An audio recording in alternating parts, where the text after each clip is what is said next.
به نام خالق هستی، چهارراه پولسازی، فصل دوم.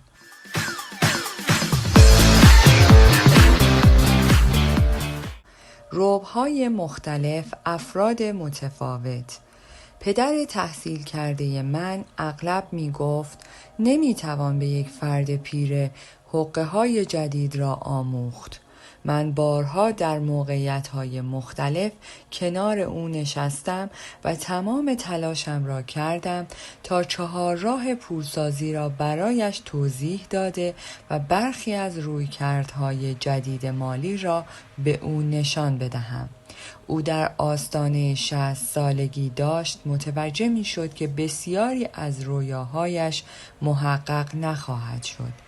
به نظر می رسید که عضویت او در لیست سیاه از محدوده فعالیت در مشاغل دولتی در ایالات فراتر رفته است. حالا دیگر او بود که شخصاً خود را در لیست سیاه قرار می داد.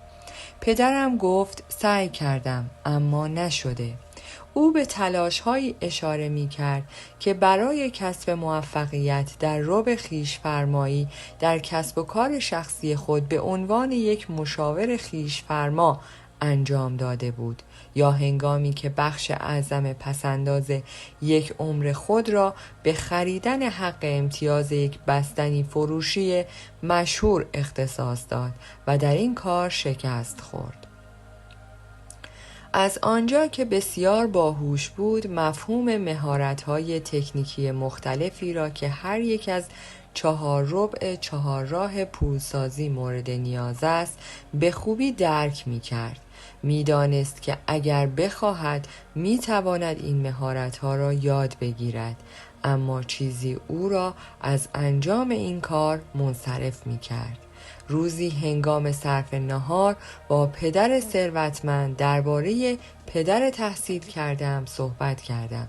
پدر ثروتمند گفت من و پدرت از اساس با هم تفاوت داریم، با اینکه هر دو انسان هستیم و ترس‌ها، شک‌ها، باورها و نقاط ضعف و قوت خاص خود را داریم. در قبال این تشابهات اساسی متفاوت عمل می‌کنیم. من پرسیدم می شود این تفاوت‌ها را برای من بگویید؟ پدر ثروتمند گفت با یک وعده ناهار می شود. به همه اشاره کرد، اما نحوه عملکرد ما در قبال این تفاوت هاست که ما را در یک ربع خاص نگه می دارد. وقتی پدرت تلاش کرد تا از بخش کارمندی به بخش مالکیت کسب و کار برود، به لحاظ فکری این فرایند را خوب درک می کرد، اما نمی توانست از لحاظ احساسی با این مسئله کنار بیاید. وقتی کارها خوب پیش نرفت و او شروع به از دست دادن پول کرد، نمیدانست برای حل مشکل باید چه کار کند. بنابراین به همان بخش چهارراه برگشت که در آن احساس راحتی بیشتری می کرد. من گفتم یعنی بخش کارمندی و گاهی اوقات نیز بخش خویش‌فرمایی؟ پدر ثروتمند به نشانه تایید سر تکان داد و گفت وقتی ترس از دادن پول شکست، یعنی همان ترسی که در وجود همه ما وجود دارد. در درون فردی زیاد شود، فرد به دنبال امنیت می رود، همانطور که پدر تو نیز چنین کرد. این در حالی است که افرادی مثل من فقط به دنبال آزادی هستند، در حالی که به پیش خدمت اشاره می کردم تا صورت حساب ما را بیاورد. گفتم و این همان تفاوت اساسی است. پدر ثروتمند دوباره شروع کرد. هرچند همه ما انسان هستیم، اما وقتی پای پول و احساسات ما نسبت به آن به میان می آید، عملکردهای متفاوتی خواهیم داشت. نحوه عملکرد ما در قبال این احساسات است که جایگاه ما را در چهارراه پولسازی تعیین می کند. من گفتم ربع‌های مختلف، افراد متفاوت. در حالی که از جا برمیخواستیم تا به سمت در خروجی برویم، پدر ثروتمند گفت همینطور است. اگر می‌خواهید در هر یک از بخش‌ها به موفقیت برسید، نباید فقط به کسب مهارت‌های تکنیکی بسنده کنید، بلکه لازم است که آن دسته از تفاوت‌های اساسی را که موجب می‌شود افراد به دنبال ربح‌های مختلف چهارراه پولسازی بروند بشناسید. با دانستن این مسئله زندگی برای شما بسیار آسان‌تر می‌شود. در حال دست دادن و خداحافظی بودیم که پیشکار پدر ثروتمند اتومبیلش را برای او آورد. با عجله گفتم اوه، فقط یه چیز دیگر، آیا ممکن است پدر من تغییر کند؟ پدر ثروتمند گفت بله حتما، هر کسی می تواند تغییر کند، اما تغییر دادن ربح‌های چهارراه شبیه تغییر دادن شغل یا تخصص نیست. تغییر مکان در چهارراه پولسازی اغلب به منزله ایجاد تغییر در ماهیت وجودی، نحوه تفکر و چگونگی نگریستن به دنیاست. ایجاد تغییر برای برخی افراد بسیار آسانتر از سایرین است، چرا که عده‌ای از تغییرات استقبال کرده و عده‌ای دیگر با آن مقابله می کنند. تغییر ربح‌های چهارراه پولسازی تجربه است که زندگی فرد را با تغییر مواجه می کند. این تغییر داستان قدیمی تبدیل شدن کرم ابریشم به پروانه را یادآور می شود. نه تنها خود شما بلکه دوستانتان نیز با این تغییر دچار تغییر می شوند. تا زمانی که با دوستان قدیمی خود در ارتباط باشید، انجام دادن کاری که یک پروانه انجام می دهد برای شما به عنوان یک کرم ابریشم سخت‌تر خواهد بود. بنابراین چنین تغییراتی بسیار بزرگ هستند و فقط تعداد اندکی از مردم حاضر به انجام آنها خواهند بود. پیشکار در اتومبیل را بست و پدر ثروتمند به راه افتاد و مرا با فکر تفاوت‌ها تنها گذاشت. این تفاوت‌ها چه هستند؟ اگر چیز زیادی از افراد ندانم، چطور می‌توانم بگویم که آنها در کدام ربع چهارراه پولسازی قرار دارند؟ یکی از راه‌ها گوش دادن به حرف‌های آنهاست. یکی از بزرگترین مهارت‌های پدر ثروتمندم توانایی خواندن افکار مردم بود، اما او به این مسئله نیز اعتماد داشت که نمیتوان از روی ظاهر افراد درباره آنها قضاوت کرد. پدر ثروتمند هم مثل هنری فورد تحصیلات عالیه نداشت، اما هر دوی آنها میدانستند چگونه باید افراد را استخدام کرده و با آنان کار کنند. پدر ثروتمند همیشه برای من توضیح میداد که توانایی دور هم جمع کردن افراد باهوش و خبره و کار کردن با آنها به عنوان یک تیم یکی از مهارت‌های اولیه او بوده است. پدر ثروتمندم از سن 9 سالگی آموختن مهارت‌های لازم برای کسب موفقیت در ربح‌های مالکیت کسب و کار و سرمایه‌گذاری را به من آغاز کرد. یکی از این مهارت‌ها نفوذ به درون انسان‌ها و دیدن عمق وجود آنها بود. پدر ثروتمند همیشه می گفت اگر من به حرفهای یک نفر گوش بدهم می توانم روحش را ببینم و حس کنم. بنابراین من از سن 9 سالگی هنگامی که پدر ثروتمندم مشغول استخدام کارمندان بود کنارش می نشستم. از طریق همین مصاحبه ها بود که یاد گرفتم نه به الفاظی که از دهان افراد خارج می شود بلکه به ارزش های وجودی آنها گوش بدهم. ارزش هایی که به گفته پدر ثروتمندم از روح انسان ها ناشی می شود.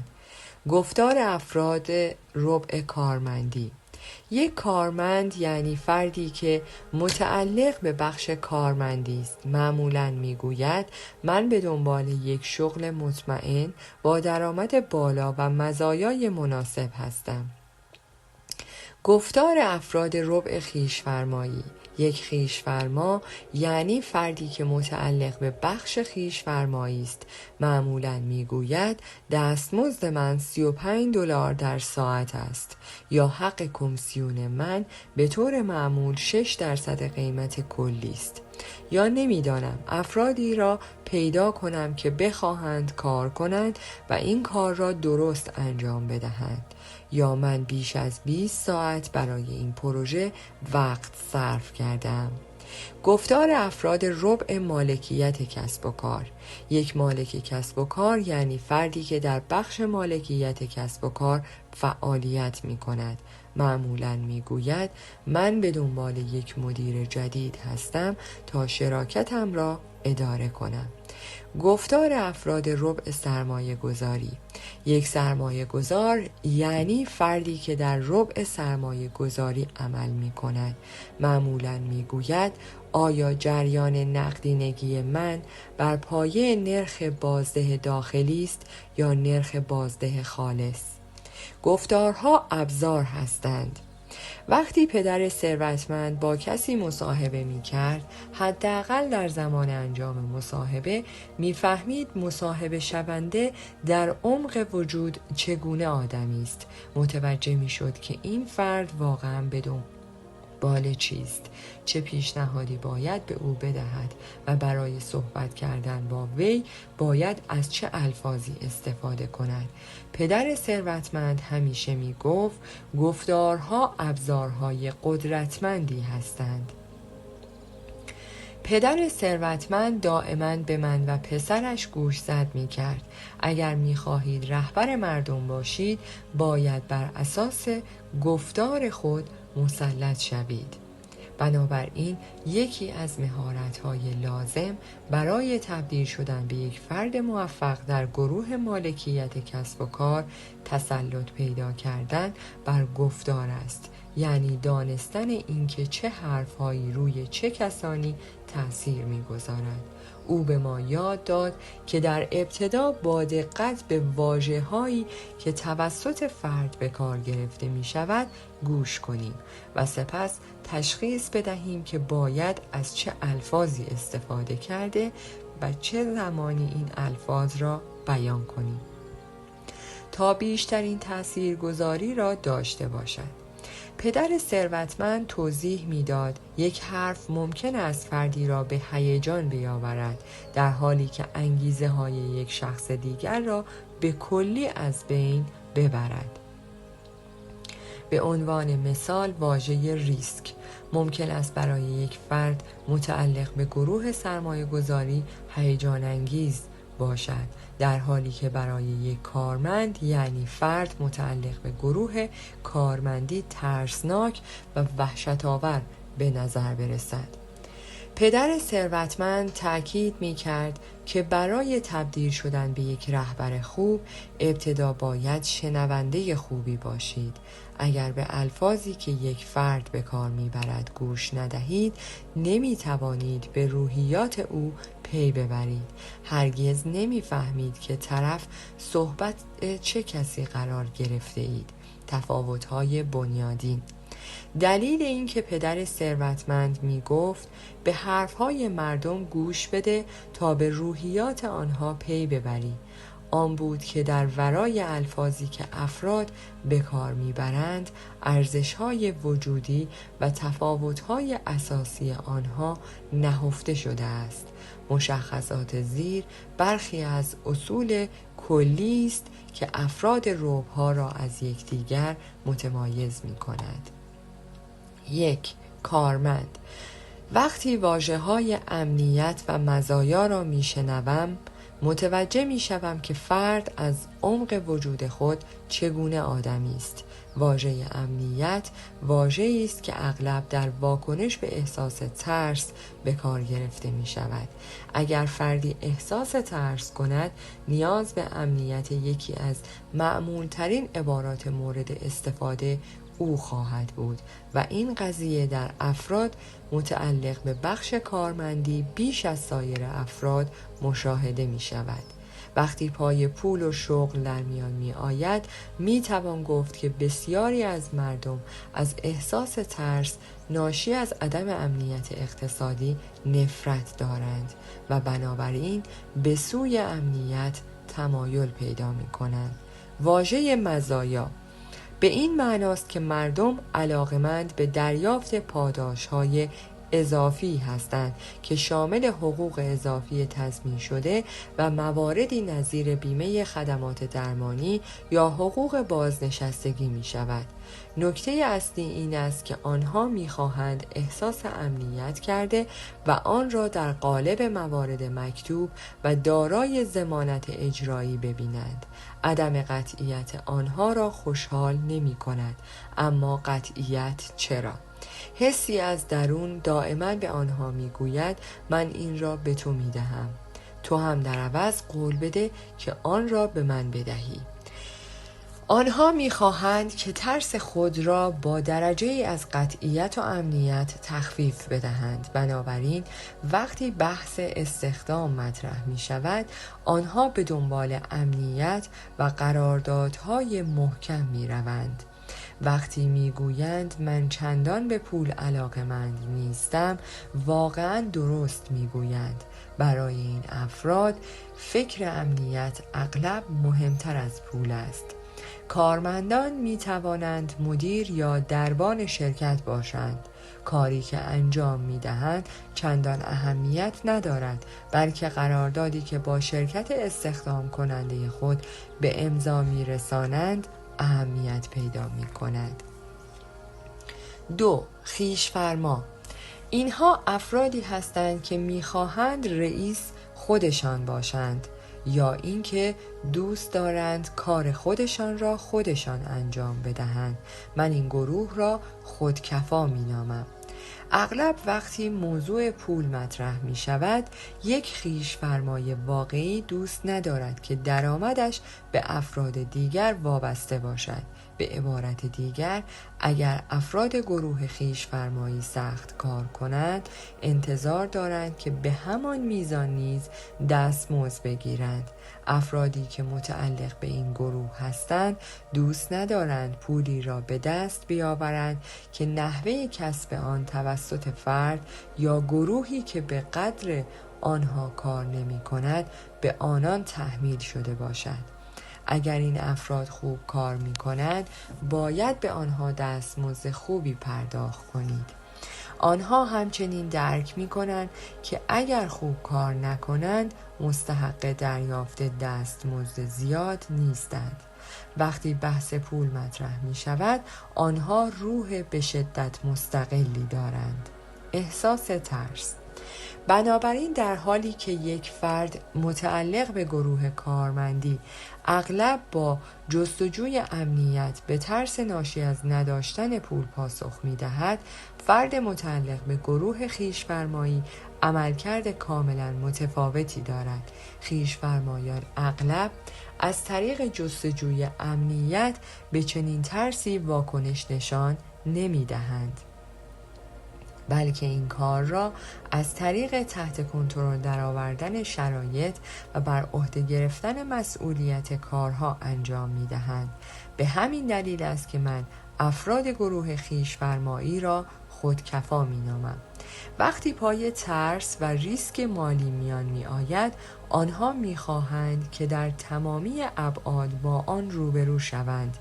در این گروه میتوان متخصصین تحصیل کرده‌ای همچون پزشکان، وکلا و دندان پزشکان را مشاهده کرد که سالهای سال به تحصیل در دانشگاه مشغول بودند. همچنین در جمع خویش‌فرمایان افرادی وجود دارند که به جای مراکز سنتی آموزش در سایر اماکن آموزشی دوره‌هایی را سپری کردند که از جمله این افراد میتوان به فروشندگان دریافت کننده کمیسیون به عنوان مثال افراد فعال در زمینه مشاوره املاک و نیز مالکین کسب و کارهای کوچک نظیر مغازه‌دارهای خرده فروشی، نظافتچیان، رستوراندارها، مشاورین، درمانگرها، افراد فعال در آژانس‌های مسافرتی، مکانیک‌ها، لوله‌کش‌ها، نجارها، سخنرانان، برقکارها، آرایشگران و هنرمندان اشاره کرد. آهنگ مورد علاقه این گروه می‌تواند هیچ کس بهتر از من این کار را انجام نمی‌دهد یا من این کار را به روش خودم انجام می‌دهم باشد. افراد خویش‌فرما اغلب ذاتاً کمال‌گرا هستند. آنها معمولاً تمایل دارند که کار منحصر به فرد و فوق‌العاده‌ای را انجام بدهند. این افراد تصور می کنند که هیچ کس نمی تواند بهتر از آنها این کار را انجام بدهد. از این رو معمولاً به افراد دیگر اعتماد نمی کنند و احساس می کنند کسی نمی تواند کارها را به شیوهی که مورد علاقه آنهاست انجام دهد. شیوهی که به گمان آنها روش صحیح است. از بسیاری جهات آنها به عنوان هنرمندانی محسوب می شوند که برای انجام امور سبک و شیوه خاص خود را دارند. و به همین دلیل است که ما چنین افرادی را استخدام می کنیم. اگر شما یک جراح مغز و اعصاب را استخدام کنید، ترجیح می دهید که این فرد سالها در این زمینه آموزش دیده و تجربه داشته باشد. اما مهمتر از همه این است که توقع دارید چنین فردی به شدت کمالگرا باشد. همین مسئله در خصوص یک دندانپزشک، آرایشگر، مشاور بازاریابی، لوله‌کش، برقکار، وکیل و مسئول آموزش شرکت نیز صادق است. شما به عنوان یک مشتری که می‌خواهد این افراد را به کار بگیرد، تمایل دارید که بهترین فرد را انتخاب کنید. برای افراد این گروه پول مهمترین هدف کاری محسوب نمی شود. استقلال، آزادی عمل برای انجام کارها به شیوه مورد علاقه خود و مورد احترام واقع شدن به عنوان یک متخصص در زمینه کاری خود برای آنها بسیار مهمتر از پول است. وقتی چنین افرادی را استخدام می کنید، بهترین کار این است که به آنها بگویید می‌خواهید چه کاری انجام شود و سپس آنها را برای انجام کار به حال خود رها کنید. آنها به نظارت نیاز یا تمایل ندارند. اگر بیش از حد در کارشان مداخله کنید، از کار خود دست می‌کشند و به شما می‌گویند که فرد دیگری را استخدام کنید. برای آنها استقلال حرف اول را می‌زند، نه پول. افراد این گروه اغلب برای استخدام سایر افراد جهت انجام کار خود دچار مشکل می شوند، چرا که به گمان آنها هیچ کس شایستگی انجام این کار را ندارد. همین مسئله باعث می شود که اغلب بگویند این روزها پیدا کردن یک کارمند خوب خیلی سخت است. همچنین اگر اعضای این گروه فردی را برای انجام کارهای خود آموزش بدهند، این فرد تازه آموزش دیده اغلب آنجا را با جملاتی نظیر این ترک می کند: می خواهم برای خودم کار کنم، می خواهم رئیس خودم باشم، دوست دارم کارها را به شیوه خودم انجام بدهم، یا می خواهم شانس این را داشته باشم تا خودم را نشان بدهم. بسیاری از افراد گروه خویش‌فرمایی در استخدام و تعلیم سایر افراد تردید دارند، زیرا همین که فرد آموزش می‌بیند آنجا را ترک می‌کند و به رقیبی برای کارفرمای خود تبدیل می‌شود. همین مسئله باعث می‌شود که افراد خویش‌فرما سخت‌تر کار کنند و کارهای خودشان را شخصاً انجام بدهند. 3. مالک کسب و کار: این گروه از افراد اغلب در نقطه مقابل اعضای گروه خویش‌فرمایی قرار دارد. یک مالک کسب و کار واقعی دوست دارد اطراف خود را از افراد باهوش و خبره‌ای از هر 4/4 کارمندی، خویش‌فرمایی، مالکیت کسب و کار، سرمایه گذاری پر کند. برخلاف خویش‌فرمایان که دوست ندارند کار خود را به افراد دیگری واگذار کنند، چرا که به گمان آنها هیچ کس نمیتواند کار را به خوبی انجام دهد، افراد گروه مالکیت کسب و کار تمایل دارند کارهای خود را به سایرین محول کنند. شعار اصلی مالکین کسب و کار این است: چرا کار را خودمان انجام بدهیم، در حالی که می توانیم کسی را استخدام کنیم تا آن را برای ما انجام دهد و حتی بهتر از ما از پس انجام آن بر بیاید. هنری فورد از جمله چنین افرادی است. یک روایت مشهور وجود دارد که میگوید روزی یک گروه از افراد اصطلاحاً روشنفکر نزد هنری فورد رفتند تا او را به جهالت و نادانی متهم کنند. آنها ادعا می کردند که او واقعاً چیز زیادی نمی داند. بنابراین فورد تصمیم گرفت که آنها را به دفتر کار خود دعوت کند و به آنها این فرصت را بدهد تا هر سؤالی را که می‌خواهند از او بپرسند و او نیز به همه این سوالات پاسخ بدهد. در نتیجه حیاتی متشکل از قدرتمندترین صنعتگران آمریکا دور هم جمع شدند و شروع به پرسیدن سؤال از فورد کردند. او به سوالات این افراد گوش داد و وقتی که صحبت‌های آنها تمام شد، تلفن روی میز کار خود را برداشت و با تعدادی از هوشمندترین و مستعدترین مشاورین خود تماس گرفت و از آنها خواست تا به سوالات مطرح شده توسط این گروه پاسخ بدهند. سپس جلسه را با گفتن این جمله به پایان رساند که او ترجیح می‌دهد افراد باهوشی را که دارای تحصیلات دانشگاهی هستند برای پیدا کردن پاسخ سوالات خود استخدام کند تا بتواند ذهن خود را برای انجام کارهای مهمتر آزاد بگذارد. کارهایی مثل فکر کردن. یکی از سخنانی که به فورد نسبت داده می شود این است: فکر کردن سخت‌ترین کار دنیاست. به همین دلیل است که فقط تعداد کمی از مردم خود را درگیر آن می کنند.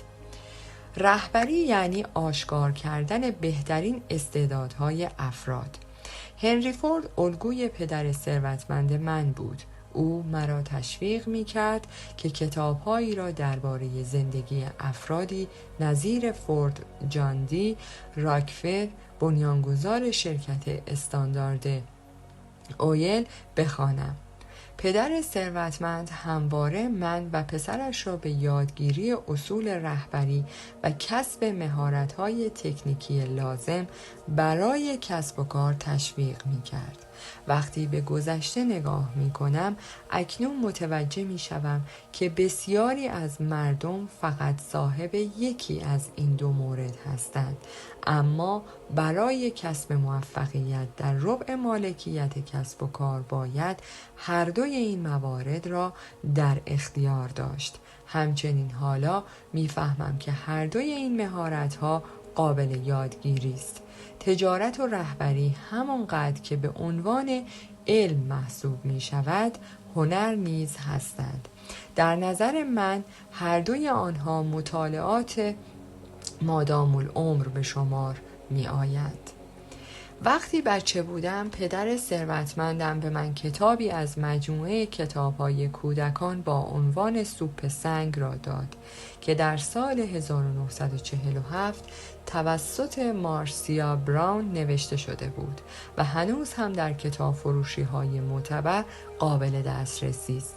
او مرا به خواندن این کتاب تشویق کرد تا آموزش مرا به عنوان یک رهبر تجاری آغاز کند.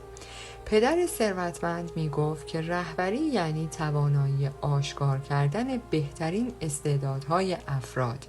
بنابراین مهارت‌های تکنیکی لازم را برای کسب موفقیت در کسب و کار را به من و پسرش آموزش داد. مهارت‌هایی نظیر بررسی گزارشات مالی، بازاریابی، فروش، حسابداری، مدیریت، تولید و مذاکره.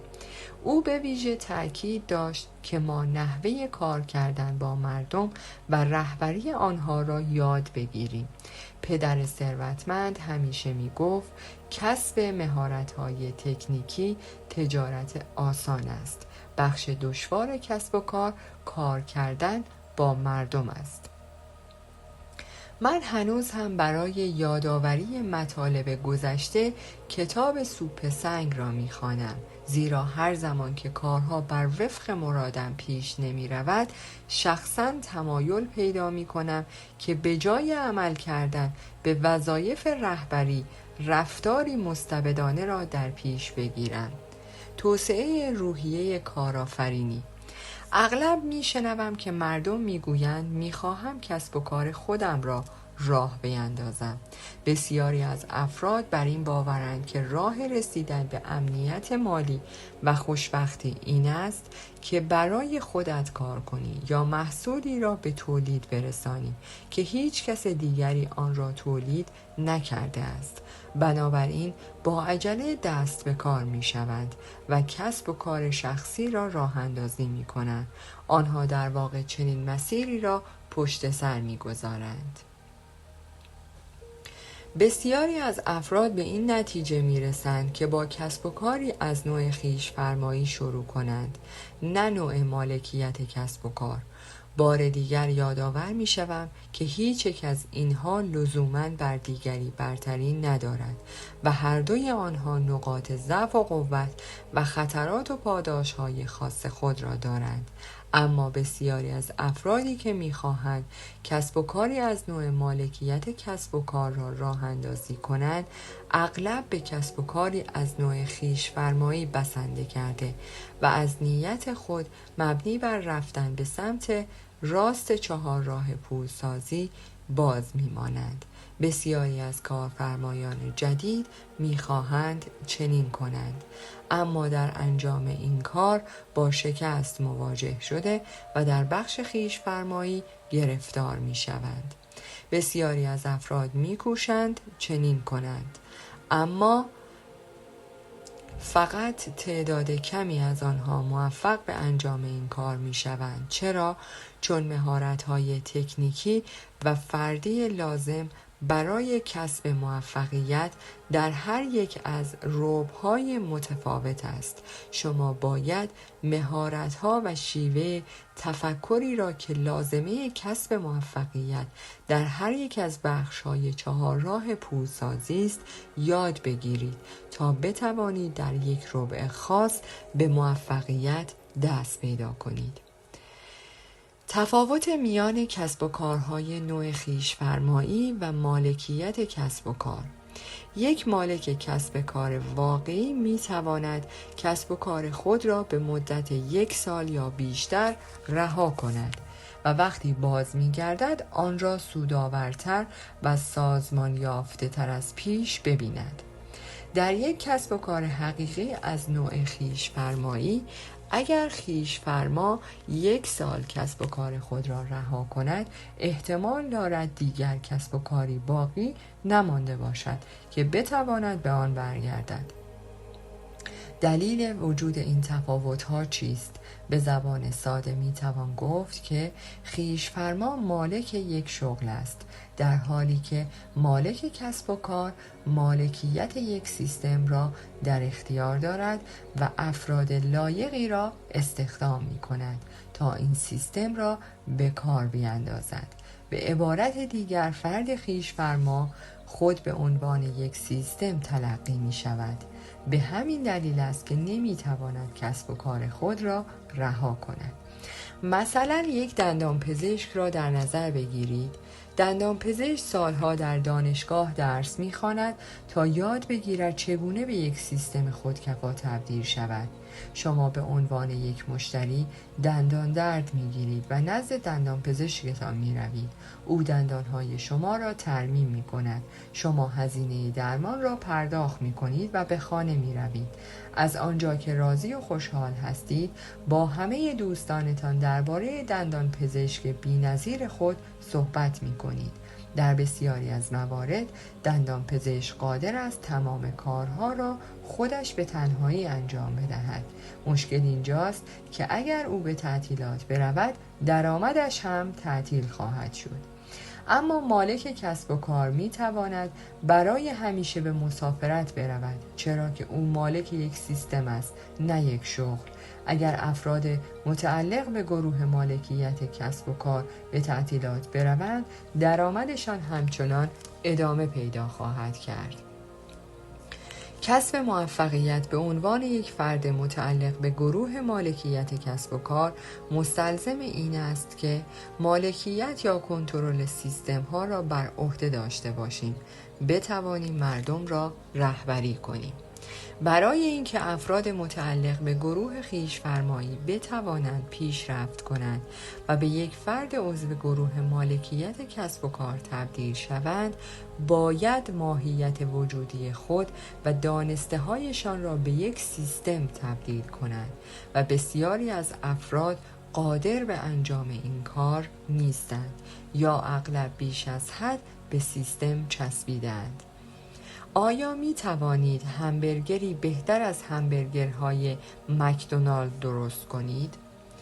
بسیاری از مردم نزد من می آیند تا آنها را راهنمایی کنم که چطور یک شرکت را راه اندازی کنند یا از من بپرسند که چطور باید برای یک محصول یا ایده جدید پول فراهم کنند.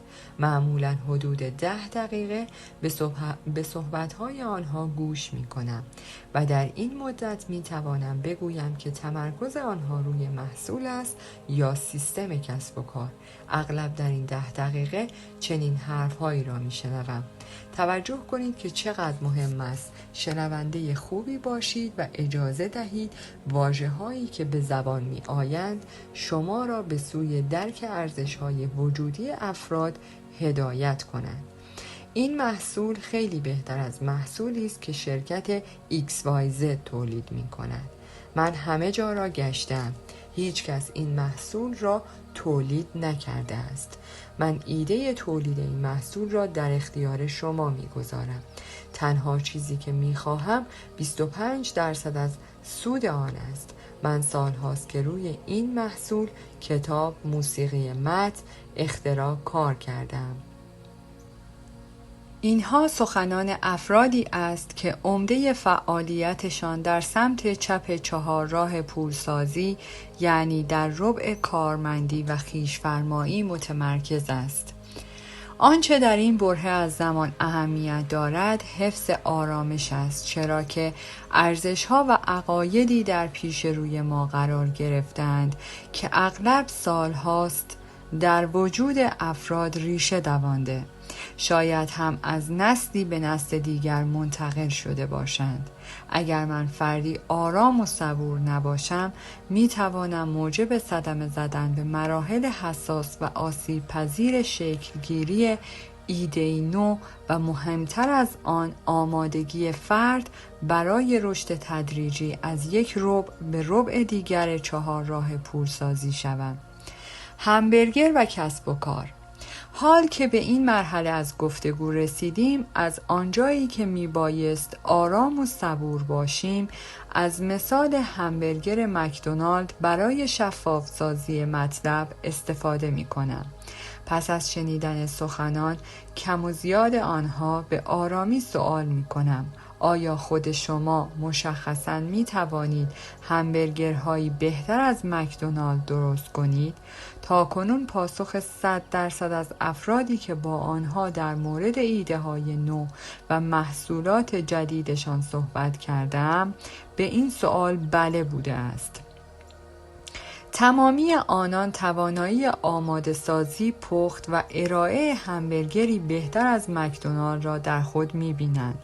در این مرحله پرسش بعدی خود را مطرح می‌کنم: آیا شما شخصاً می‌توانید سیستم کسب و کاری بهتر از مکدونالد را راه اندازی کنید؟ بعضی از مردم بلافاصله متوجه تفاوت‌ها می‌شوند، ولی بعضی دیگر خیر. من می‌گویم تفاوت در اینجاست که آیا فردی در سمت چپ چهارراه پولسازی قرار گرفته و تمرکز او بر روی ایده تولید همبرگر بهتر از مکدونالد است، یا آنکه تمرکز خود را در سمت راست این چهارراه بر روی سیستم کاری قرار داده است. تمام تلاش من برای توضیح این مطلب است که کارآفرینان زیادی در بیرون از اینجا وجود دارند که محصولات و خدمات پیشنهادی آنان به مراتب عالی‌تر از پیشنهاداتی است که از طرف شرکت‌های چند ملیتی، چند میلیاردی ارائه می‌شود. درست همانند این که میلیاردها نفر وجود دارند که می توانند همبرگری با کیفیت تر از مکدونالد را تهیه کنند، اما این تنها مکدونالد است که سیستم کاری او پاسخگویی تولید میلیاردها همبرگر در سراسر جهان است. نگاهی به آن روی سکه بیندازیم. چنانچه مردم بخواهند آن روی دیگر سکه را هم ببینند، پیشنهاد می‌کنم به یک رستوران مکدونالد بروند، همبرگر خود را سفارش دهند، منتظر بنشینند و سیستم تحویل سفارش خود را نظاره‌گر باشند.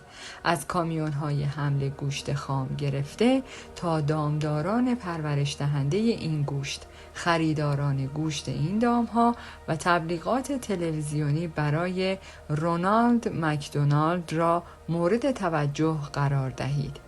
آموزش جوانان بی تجربه را برای گفتن کلماتی مشابه نظیر سلام، به رستوران مکدونالد خوش آمدید، همچنین دکور شعبه، دفاتر محلی، نانوایی که نانهای مخصوص آنها را میپزند و میلیون‌ها تن سیب زمینی سرخ شده که طعم آن در سراسر دنیا یکسان است، شما میبایست تمامی این موارد را در نظر بگیرید.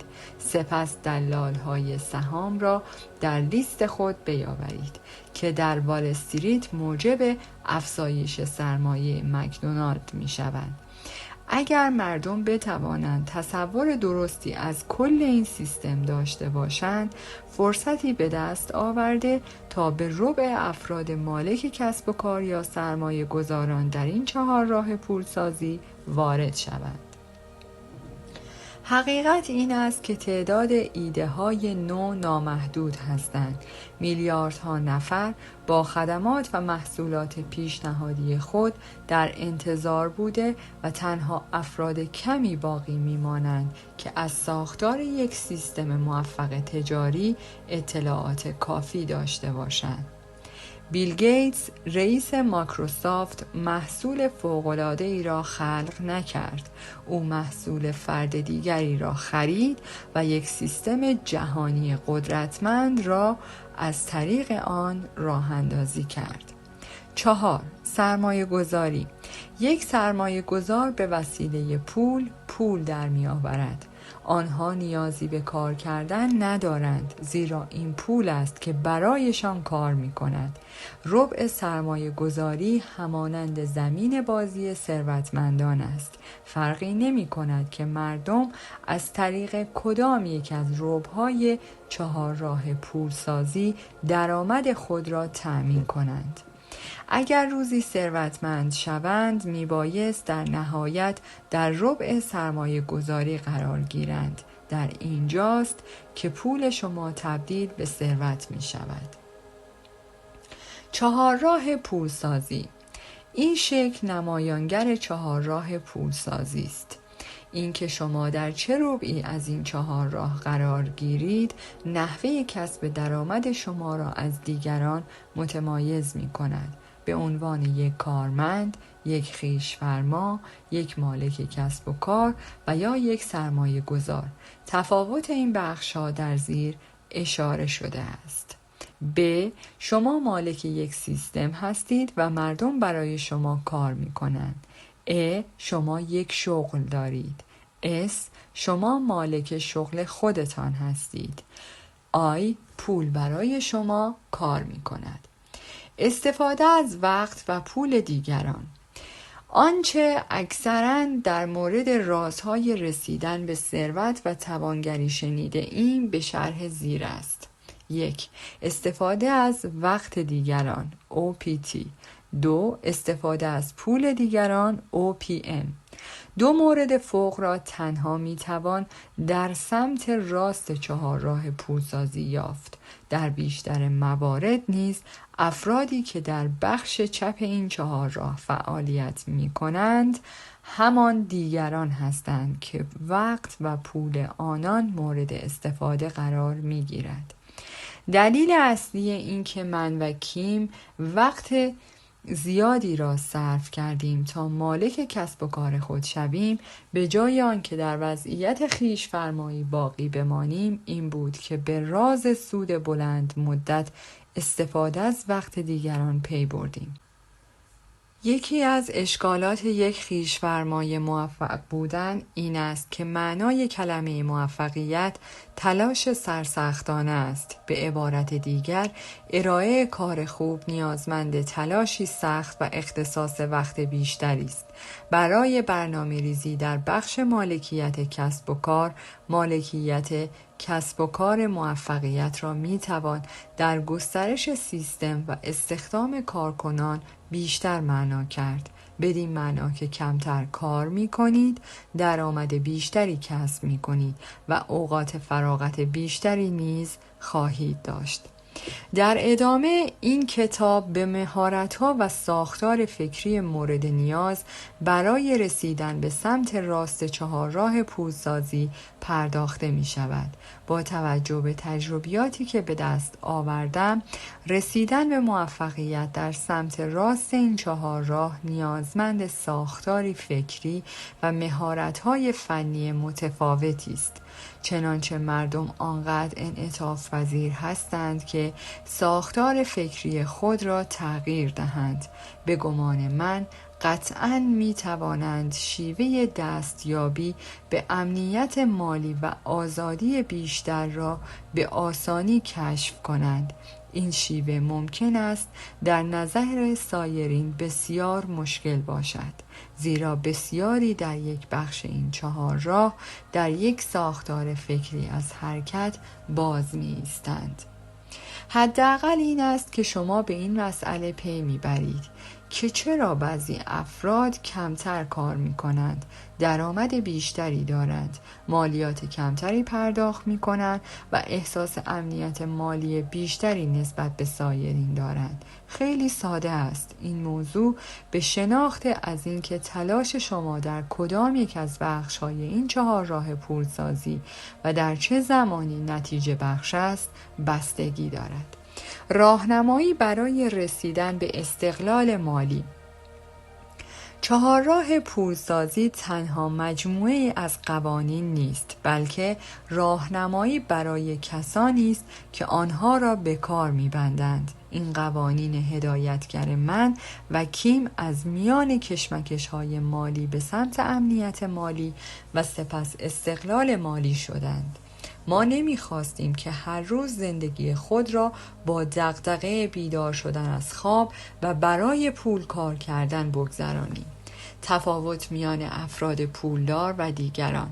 چند سال پیش مقاله‌ای خواندم که در آن نوشته شده بود اکثر افراد پولدار 70% از درآمد خود را از طریق سرمایه گذاری یا ربع سرمایه گذاری در چهارراه پولسازی و کمتر از 30% باقی مانده را از حقوق یا ربع کارمندی این چهارراه به دست می آورند. چنانچه آنان در ربع کارمندی قرار گیرند باید شانس بیاورند که کارمند شرکت خودشان باشند.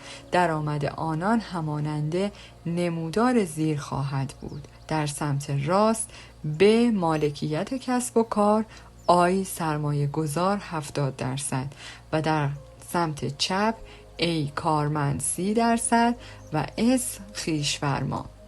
برای اکثریت سایر مردم، افراد فقیر و طبقه متوسط جامعه 80% از درآمدشان از طریق دریافت حقوق از ربع کارمندی یا ربع خویش‌فرمایی در چهارراه پولسازی و کمتر از 20% مانده درآمد آنها از طریق سرمایه گذاری یا ربع سرمایه گذاری در این چهارراه فراهم می شود.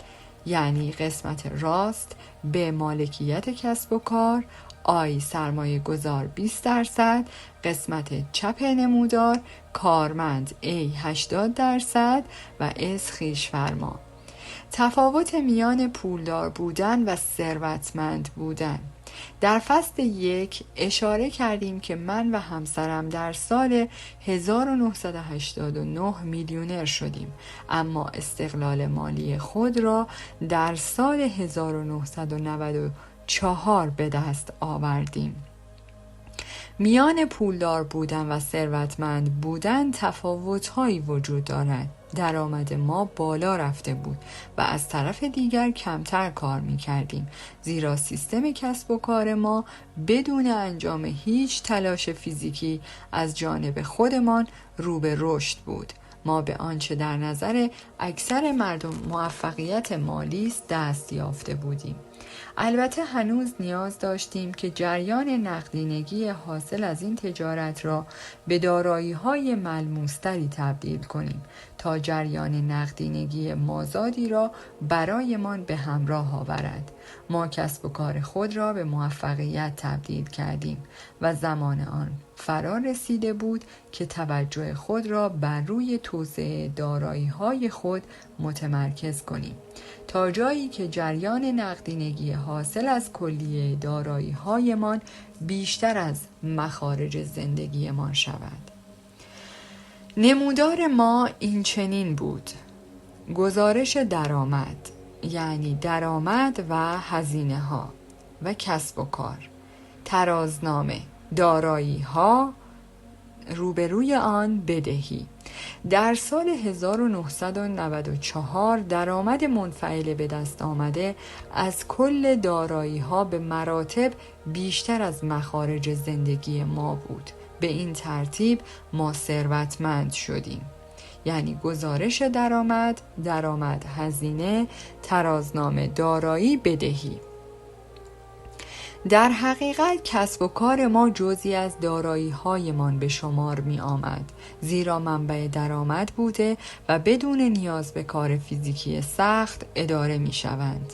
برای آنکه شخصاً درک بهتری از مفهوم ثروت داشته باشیم، می خواستیم اطمینان حاصل کنیم که دارایی‌های مشهودمان نظیر املاک و مستقلات و سهام درآمد منفعل بیشتری نسبت به مخارج ایجاد می کند. بنابراین می توانستیم بگوییم که واقعاً ثروتمند هستیم. زمانی که درآمد حاصل از ستون دارایی‌هایمان بیشتر از درآمد حاصل از کسب و کارمان باشد، می توان گفت کسب و کار خود را به شریکمان فروختیم. حالا دیگر ثروتمند هستیم. تعریف ثروت بدین گونه است: تعداد روزهایی که می توانید بدون انجام کار فیزیکی یا هر کسی در خانواده شما کار فیزیکی انجام می دهد سپری کنید و هنوز قادر به حفظ استانداردهای زندگی خود باشید. به طور مثال، اگر مخارج ماهیانه شما به میزان $1000 در هر ماه باشد و مقدار $3000 هم پسنداز داشته باشید، میزان ثروت شما تقریباً به اندازه 3 ماه یا 90 روز خواهد بود. واحد سنجش ثروت زمان است، نه پول. در سال 1994 ثروت من و همسرم بی حد و حصر بود، به استثنای تغییرات گسترده اقتصادی، زیرا درآمد حاصل از سرمایه گذاری هایمان بیشتر از مخارج ماهیانه ایمان بود. به هر حال مهم نیست درآمد شما چقدر باشد. آنچه اهمیت دارد میزان پسنداز شما و مدت زمانی است که آن پول برای شما کار می کند. هر روز با افرادی روبرو می شویم که درآمد بالایی دارند، اما تمامی درآمد آنها خرج می شود و ستون مخارج ایشان بیشتر از ستون درآمد آنهاست. الگوی جریان نقدینگی آنان به صورت زیر است: گزارش درآمد یعنی شغل، درآمد، هزینه، ترازنامه، دارایی، بدهی. هر زمان که پول بیشتری به دست می آورند آن را صرف خرید می کنند. گاهی اوقات نیز یک ماشین جدید یا خانه بزرگتری را خریداری می کنند که رهاوردی برای بدهی طولانی مدت و تلاش فیزیکی بیشتر بوده و دیگر پولی باقی نمی ماند تا وارد ستون دارایی ها شود. این پول به سرعت از دست شما می رود. ممکن است اینطور تصور کنید که آنها مسهل مالی مصرف می شوند. دارایی های روی خط قرمز. در دنیای اتومبیل ها مثل معروفی است که می گوید نگه داشتن موتور بر روی خط قرمز. خط قرمز به معنای این است که دریچه کنترل سوخت دور موتور را نزدیک به خط قرمز یا حداکثر سرعتی که موتور اتومبیل می تواند بدون انفجار با آن سرعت حرکت کند نگه می دارد. زمانی که موضوع دارایی های شخصی به میان می آید، مردمان بسیاری چه فقیر و چه غنی هستند که پیوسته بر روی خط قرمز مالی کار می کنند. مهم نیست که درآمد آنها چقدر باشد، بلکه می تواند کلیه درآمد خود را در یک چشم برهم زدن خرج کند. مشکل حرکت موتور ماشین شما در خط قرمز این است که طول عمر این موتور کاهش می‌یابد. همین وضعیت نیز در مورد عملکرد دارایی‌های شما بر روی خط قرمز وجود دارد. بسیاری از دوستان پزشک من میگویند مشکلی که امروزه وجود دارد فشار عصبی ناشی از کار طاقت فرسا و عدم درآمد کافی است. یکی از آنها میگوید مهمترین دلیل اختلال در سلامتی افراد چیزی است که به گفته او سرطان کیف پول نامیده می شود. پول می آورد. علی‌رغم آنکه درآمد چقدر است، در نهایت آنها میبایست مقداری از درآمد خود را در بخش سرمایه گذاری کنند. این بخش از 4 راه پولسازی به طور خالص با این ایده که پول می آورد یا این که پول شما کار می کند و دیگری نیازی به کار کردن شما نیست دست و پنجه نرم می کند. هنوز هم ذکر این مطلب حائز اهمیت است که روش‌های دیگری نیز برای سرمایه گذاری وجود دارند. اشکال دیگر سرمایه گذاری. مردم روی تحصیلاتشان سرمایه گذاری می کنند.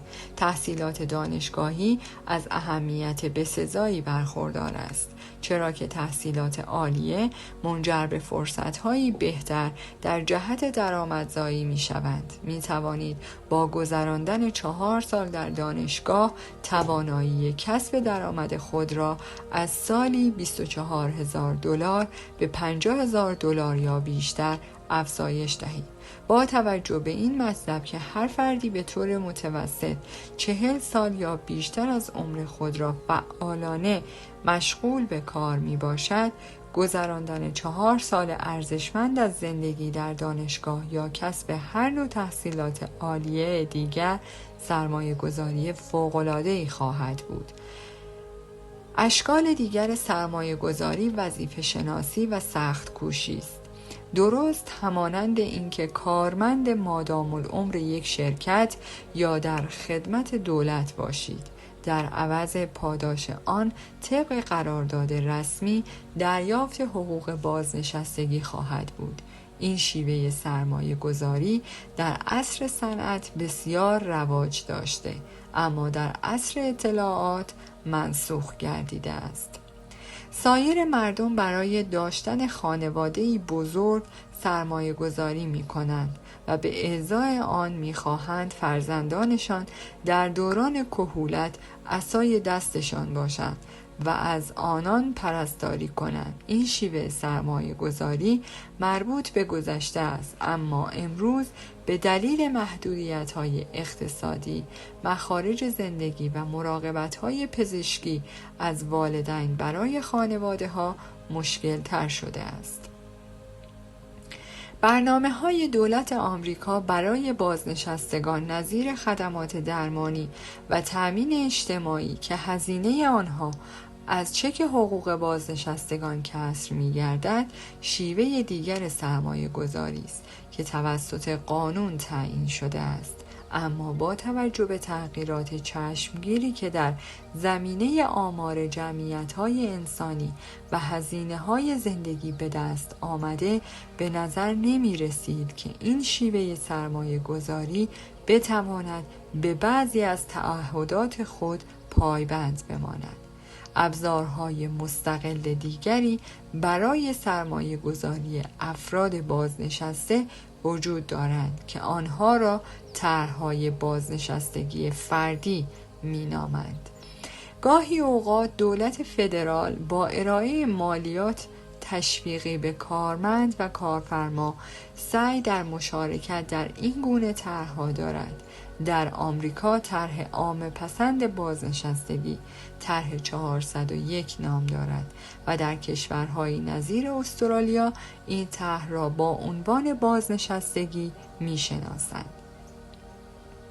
کسب درآمد از سرمایه گذاری. اگرچه موارد مطروحه در بالا اشکال مختلف سرمایه گذاری هستند، اما بخش سرمایه گذاری در چهارراه پولسازی توجه خود را به سرمایه گذاری هایی که در یک روند بدون وقفه در طول سالهای کاری شما درآمدزا بوده اند معطوف کرده است.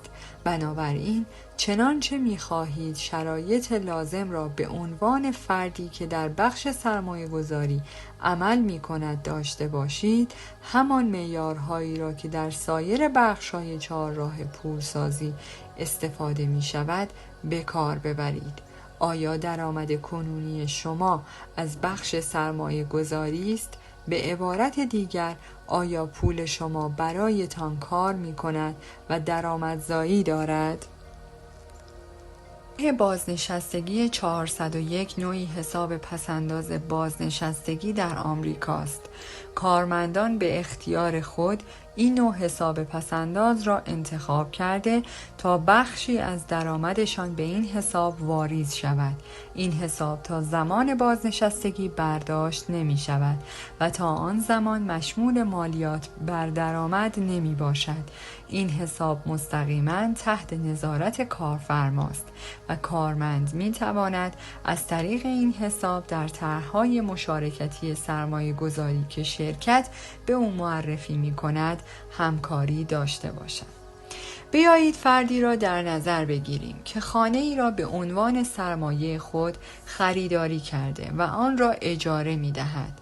چنانچه اجاره دریافتی بیشتر از مخارج معامله ملک باشد، این درآمد از بخش سرمایه گذاری حاصل شده است. چنین حالتی نیز برای افرادی صدق می کند که بهره سپرده آنان یا سود سهام و اوراق بهادار برایشان تولید درآمد می کند. بدین ترتیب شرط لازم قرار گرفتن در بخش سرمایه گذاری بستگی به میزان کسب درآمد شما از طریق این بخش بدون فعالیت در آن دارد. آیا حساب بازنشستگی من یکی از اشکال سرمایه گذاری به شمار می رود؟ چنانچه به طور منظم به حساب بازنشستگی خود پولی را واریز کنید، این کار شیوه عاقلانه‌ای از سرمایه گذاری خواهد بود. بیشتر ما امیدواریم که در آستانه بازنشستگی به عنوان یک سرمایه گذار در نظر گرفته شویم، اما با توجه به گفته های این کتاب، بخش سرمایه گذاری نمایانگر فردی است که درآمدزایی او از طریق سرمایه گذاری هایی است که در زمان اشتغال خود به کار انجام داده است. در حقیقت اکثر مردم در حساب بازنشستگی خود سرمایه گذاری نمی کنند بیشتر آنان پول خود را در این حساب پسنداز کرده و به امید اینکه در زمان بازنشستگی بتوانند بیش از آنچه سپرده اند برداشت کنند. میان کسانی که پول خود را در حساب بازنشستگیشان پسنداز می کنند و افرادی که با انرژی فراوان جهت کسب درآمد پول خود را به جریان انداخته تا پول بیشتری به دست آورند، تفاوت‌های زیادی وجود دارد. آیا کارگزاران بورس هم سرمایه گذار هستند؟ بیشتر افرادی که به عنوان مشاور در دنیای سرمایه گذاری کار می کنند در حقیقت افرادی نیستند که درآمد خود را از طریق بخش سرمایه گذاری کسب کنند. به طور مثال بیشتر کارگزاران بورس، مشاورین املاک، مشاورین امور مالی، بانکدارها و حسابداران به طور مشهودی در بخش کارمندی و خویش‌فرمایی قرار می‌گیرند. به عبارت دیگر درآمد آنها از طریق کار حرفه‌ای نه لزوماً دارایی‌هایشان به دست می‌آید. همچنین دوستانی دارم که خرید و فروش سهام می‌کنند. آنان سهام را به قیمت پایین خریداری کرده و امید دارند که قیمت خریدشان افزایش یابد. در واقع حرفه اصلی آنان داد و ستد است و به افرادی شباهت دارند که مالک یک فروشگاه خرده فروشی بوده و اقلام خود را به صورت عمده خریداری کرده و فروش آنها را از طریق خرده فروشی انجام می دهند. اما همچنان بخشی از کار آنان برای درآمدزایی نیازمند کار فیزیکی می باشد. بنابراین این افراد بیشتر در حیطه بخش خویش‌فرما قرار می گیرند تا اینکه خود را جزء بخش سرمایه گذاری بدانند. آیا تمامی این اشخاص را می توان سرمایه گذار خواند؟ پاسخ این است بله، اما دانستن تفاوت میان کسی که درآمدش از محل حق العمل کاری یا مشاوره ساعتی یا ارائه مشاوره در قبال دریافت حقوق ثابت یا خرید با قیمت پایین و فروش به قیمت بالاست و کسی که از طریق شناسایی و ایجاد سرمایه گذاری های سودمند کسب درآمد می کند اهمیت بسزایی دارد. روشی که از طریق آن می توانید به درجه خوب بودن مشاورین خود پی ببرید این است که از آنها بپرسید که چند درصد از درآمد آنان از طریق حق العمل کاری یا حق مشاوره و چند درصد از طریق درآمد منفعل، درآمد حاصل از سرمایه گذاری یا سایر کسب و کارشان به دست می آید. بسیاری از دوستان من که دارای مدرک حسابداری عمومی رسمی هستند با حفظ رازداری موکلین خود می گفتند بسیاری از مشاوران حرفه‌ای در سرمایه گذاری درآمد اندکی از سرمایه گذاری هایشان دارند. به عبارت دیگر آنها که لالایی بلدند چرا خوابشان نمی برد؟ فواید کسب درآمد از طریق بخش سرمایه گذاری. اولین وجه تمایز افرادی که درآمد خود را در بخش سرمایه گذاری کسب می کنند این است که تمرکز آنان بر به دست آوردن پول از پول خودشان است. چنانچه در این کار مهارت داشته باشند این پول برای خودشان و خانوادهشان صدها سال کار می کند. در کنار فواید مشهود دانستن شیوه از پول ساختن و عدم اجبار برای کار روزانه فواید مالیاتی نیز وجود دارند که در دسترس افرادی که مجبور به کار کردن برای به دست آوردن پول هستند قرار نمی گیرند. یکی از دلایلی که پولدارتر می شوند این است که گاهی اوقات درآمد آنان میلیونی است و به طور قانونی هیچ مالیاتی را برای آن پول نمی پردازند، زیرا پولی که به دست آورده اند در ستون دارایی ها جای می گیرد نه در ستون درآمدها، یا اینکه عملکرد آنها به عنوان یک سرمایه گذار و نه به عنوان یک کارمند در نظر گرفته می شود. کسانی که برای پول کار می کنند نه تنها گاهی اوقات ملزم به پرداخت مالیات هایی با نرخ بالاتر هستند، بلکه این مالیات ها از فیش حقوقی آنان کسر می شود و هیچگاه آن بخش از درآمدشان را نمی بینند. چرا اکثر مردم به سرمایه گذاری روی نمی آورند؟ بخش سرمایه گذاری در 4 راه پولسازی بخشی برای کار کمتر، درآمد بیشتر و پرداخت کمتر مالیات می باشد. پس چرا اکثر مردم در این بخش فعالیت نمی کنند؟ به همان دلیلی که بیشتر مردم کسب و کار برای خودشان راه نمی اندازند. می توان دلایلی را در یک کلمه خلاصه کرد: خطرپذیری احتمالی. بسیاری از مردم از ایده سپردن پولی که با تلاش فراوان به دست آورده اند به طوری که به آنان بازگردانده نشود خوششان نمی آید. بسیاری دیگر ترس از دست دادن آن پول را دارند و هرگز رو به سرمایه گذاری نیاورده و پول خود را در خطر نمی اندازند. برایشان اهمیتی ندارد که با این کار چقدر پول روی پولشان گذاشته می شود. یکی از افراد مشهور هالیوود می گفت: من نگران سود حاصله در سرمایه گذاری نیستم، بلکه بازگشت اصل سرمایه موجب نگرانی من می شود. به نظر می رسید ترس از دست دادن پول موجب طبقه بندی سرمایه گذاران به 4 گروه عمده می شود. 1. افرادی که مخالف خطرپذیری و ریسک هستند و کاری جز محتاطانه رو به جلو رفتن ندارند و پول خود را در بانک نگهداری می کنند. 2. افرادی که کار سرمایه گذاری خود را به شخص دیگری نظیر مشاور مالی یا مدیر صندوق تعاونی واگذار می کنند. 3. قماربازها.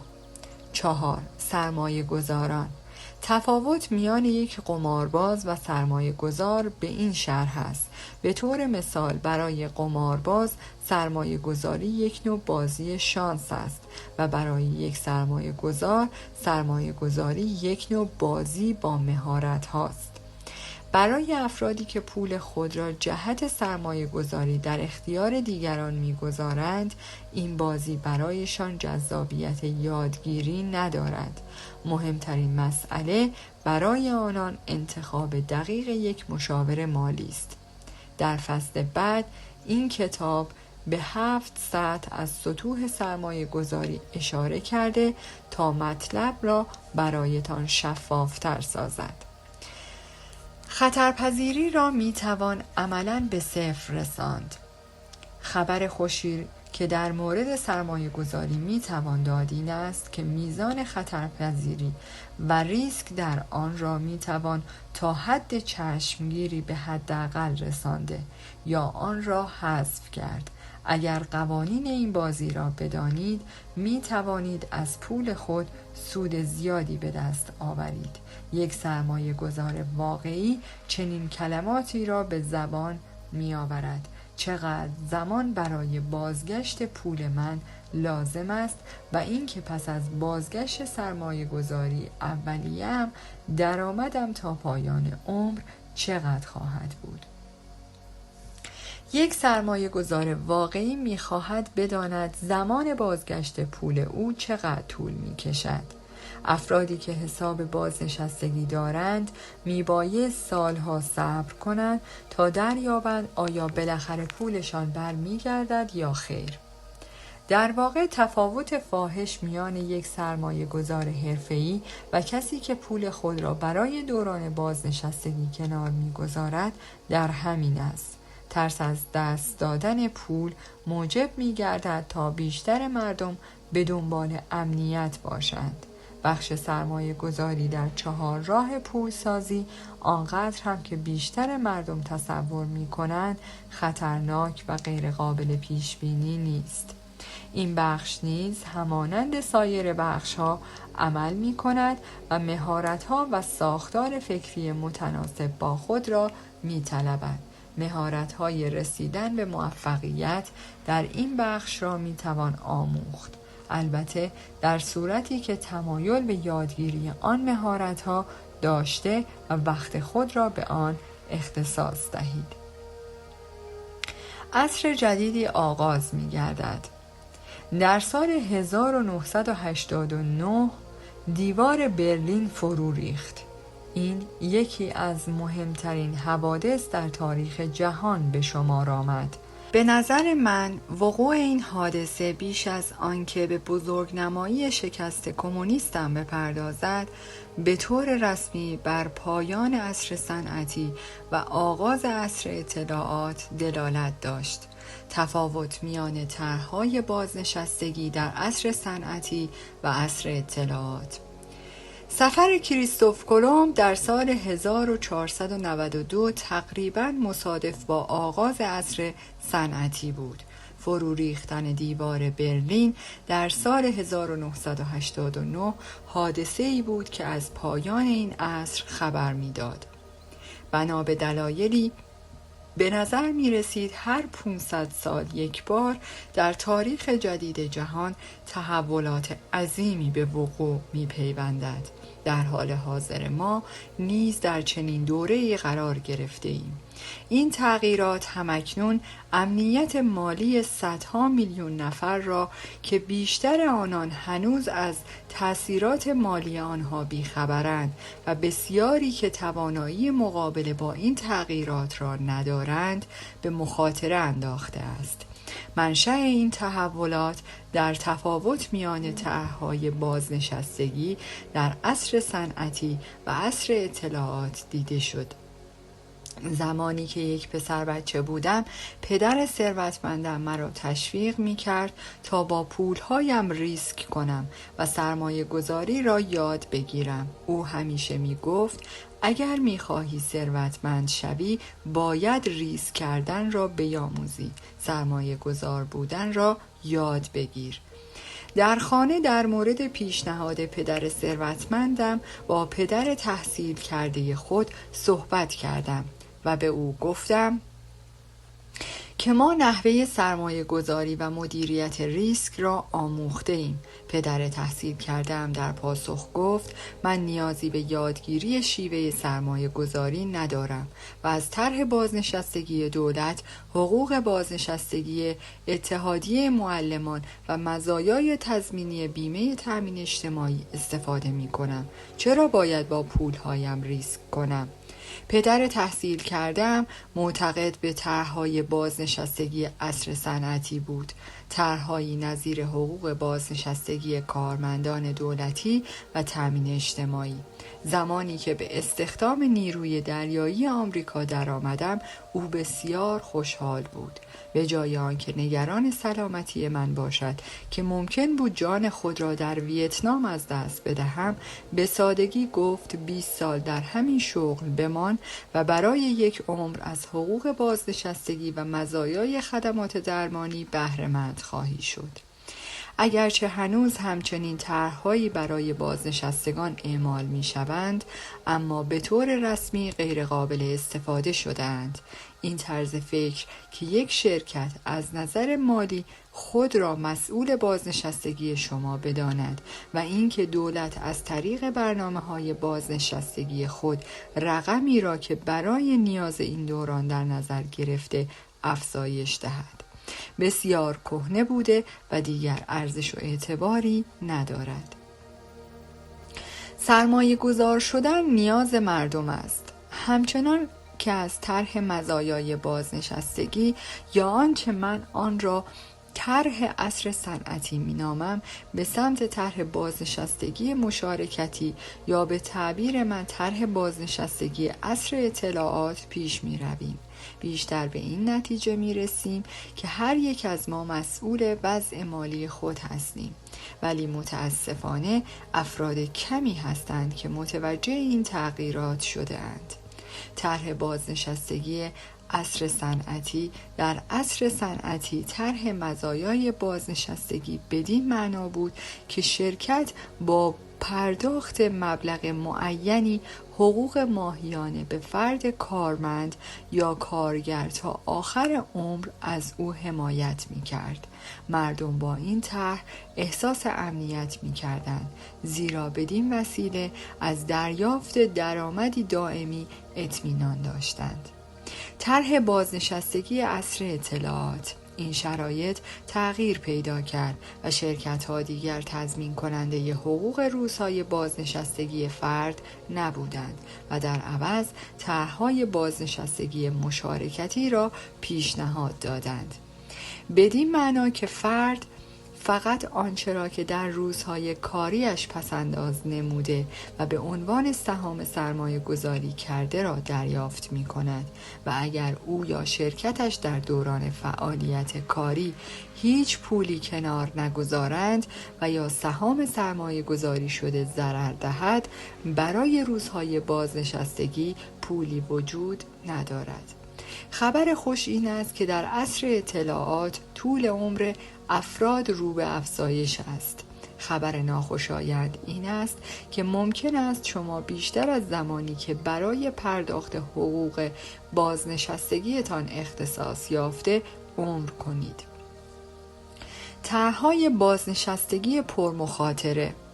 خبر ناخوشایند دیگر این است که اگر روزی تصمیم گرفتید از شرکت در این طرح انصراف دهید، هیچ تضمینی وجود ندارد بتوانید پولی را که شما و کارفرمایتان در این حساب گذاشته اید برداشت کنید، زیرا طرح‌هایی نظیر طرح بازنشستگی 401 در آمریکا و برنامه بازنشستگی در استرالیا تحت تاثیر نیروهای بازار قرار دارند.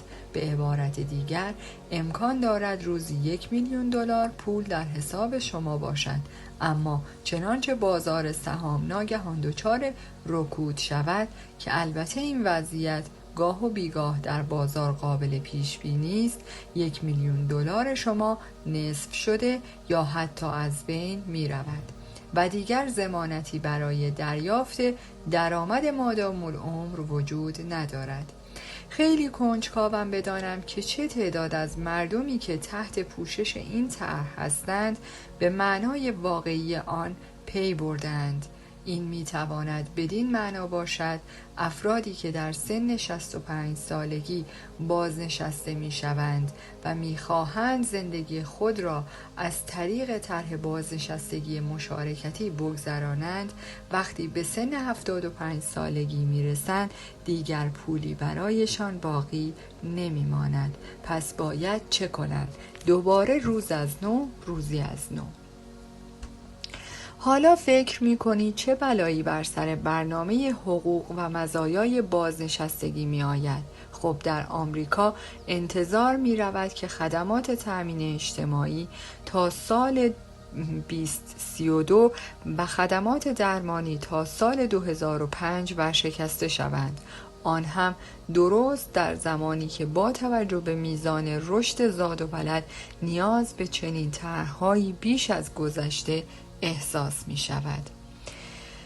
حتی امروز نیز تأمین اجتماعی خدمات بسیاری در جهت درآمدزایی ارائه نمی دهد. چه اتفاقی می افتد اگر تعداد 77 میلیون نفر از این جمعیت درخواست دریافت پولی را که پرداخت کرده‌اند داشته باشند اما پولی در کار نباشد؟ در سال 1998 فریاد عام پسند رئیس جمهور کلینتون با عنوان تأمین اجتماعی را نجات دهید به گوش همگان رسید. تا آن زمان سناتور دموکرات ارنست هولینگر گفته بود واضح است که اولین قدم در راه نجات تأمین اجتماعی این است که دست از چپاول آن برداریم. 10 سال است که دولت فدرال مسئول استقراض پول بازنشستگی جهت تأمین مخارج کشور بوده است. به نظر می رسد بسیاری از سیاستمداران بر این باورند که تأمین اجتماعی درآمدی است که باید برای مخارج کشور صرف شود. نه اینکه به عنوان یک دارایی و به صورت امانت نگه داشته شود. بیشمارند افرادی که به دولت اعتماد می کنند. من کتاب می نویسم و محصولاتی نظیر بازی 4 راه پولسازی تولید می کنم، زیرا همکنون در پایان عصر صنعتی و آغاز عصر اطلاعات به سر می بریم. نگرانی من به عنوان یک شهروند که در بخش خصوصی مشغول به کار هستم این است که افراد پس از نسل من هنوز آمادگی رویایی با تفاوت‌های میان عصر صنعتی و عصر اطلاعات را پیدا نکرده‌اند و یکی از این تفاوت‌ها چگونگی آماده سازی خود از نظر مالی برای دوران بازنشستگی است. این طرز فکر که به مدرسه برو و یک شغل مطمئن پیدا کن برای کسانی سودمند است که قبل از سال 1930 چشم به روی دنیا گشودند. اما آنچه ما باید بدانیم شیوه سرمایه گذاری است و این که سرمایه گذاری موضوعی نیست که در مدرسه آموزش داده شود. یکی از آثار باقی مانده از عصر صنعتی این است که افراد زیادی برای حل مشکلات شخصیشان خود را تحت حمایت مالی دولت درآورده‌اند. امروز ما حتی با مشکلات به مراتب بزرگتری روبرو هستیم، چرا که مسئولیت امور مالی شخصی خود را به دولت محول کرده ایم. برآورد انجام شده این است که تا سال 2020 از میان 275 میلیون نفر آمریکایی 100 میلیون نفر از آنها انتظار حمایت مالی از جانب دولت را خواهند داشت. این تعداد شامل کارکنان دولت فدرال، بازنشستگان ارتش، کارمندان اداره پست، آموزگاران و سایر کارکنان دولت و بازنشستگانی می شوند که در انتظار پرداخت‌هایی از طرف خدمات درمانی و تأمین اجتماعی به سر می برند.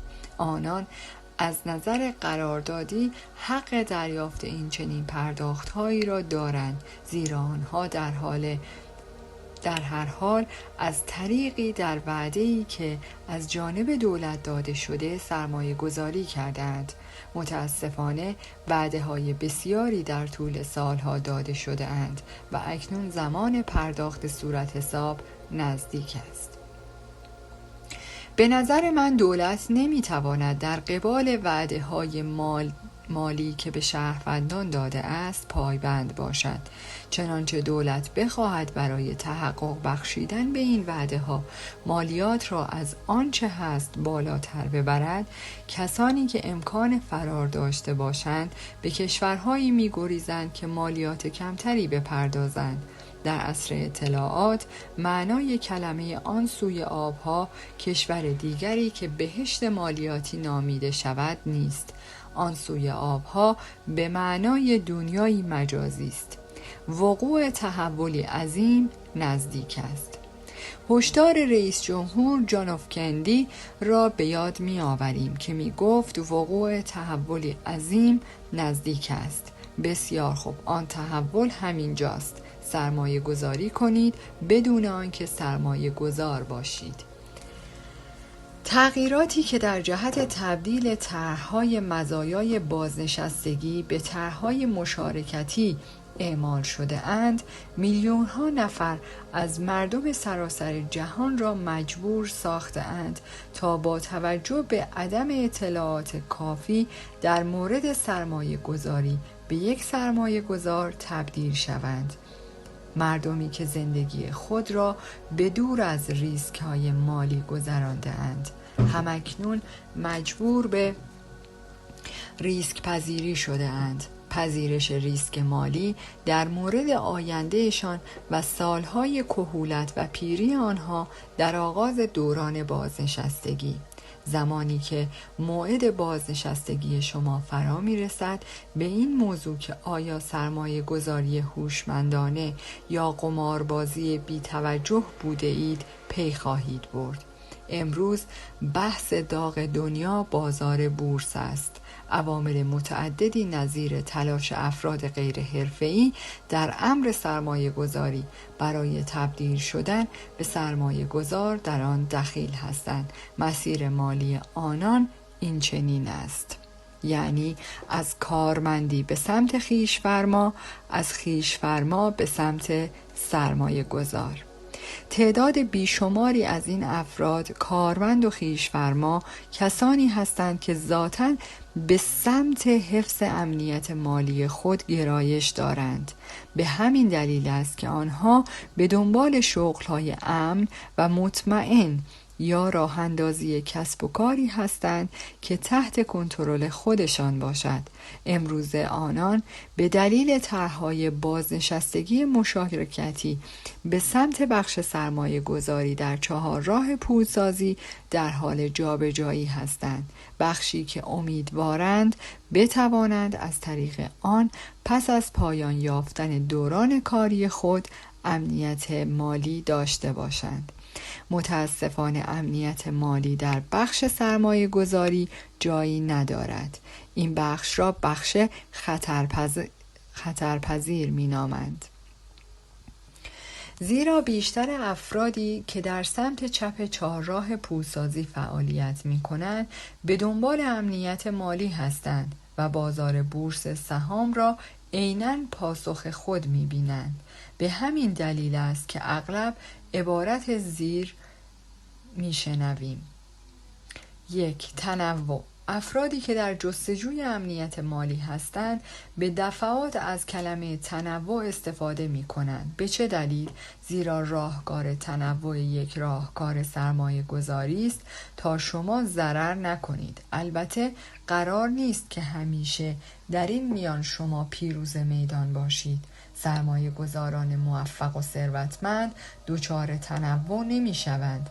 توجه آنان بر روی تلاش‌هایشان متمرکز است. گفته وارون بافت شاید به عنوان بزرگترین سرمایه گذار جهان در مورد تنوع و گوناگونی این چنین است: راهکاری که ما اتخاذ کردیم مانع طرز تفکر متعارف ما در زمینه تنوع و دگرگونی می گردد.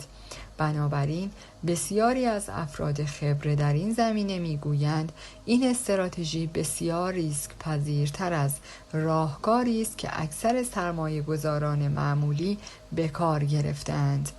نظر ما برخلاف این است، بلکه بر این باوریم که خط مشی تمرکز بر روی دارایی‌های اسنادی موجب کاهش ریسک پذیری می شود. در صورتی که این خط مشی جدیت سرمایه گذار را در مورد کسب و کارش و احساس آرامشی که می بایست نسبت به ویژگی های اقتصادی آن دارایی ها پیش از خریدشان داشته باشد افزایش می دهد. این بدان معناست که بنا به گفته وارون بافت دارایی‌های اسنادی یا تمرکز بر روی چند سرمایه گذاری نسبت به تنوع و گوناگونی راهکار بهتری خواهد بود.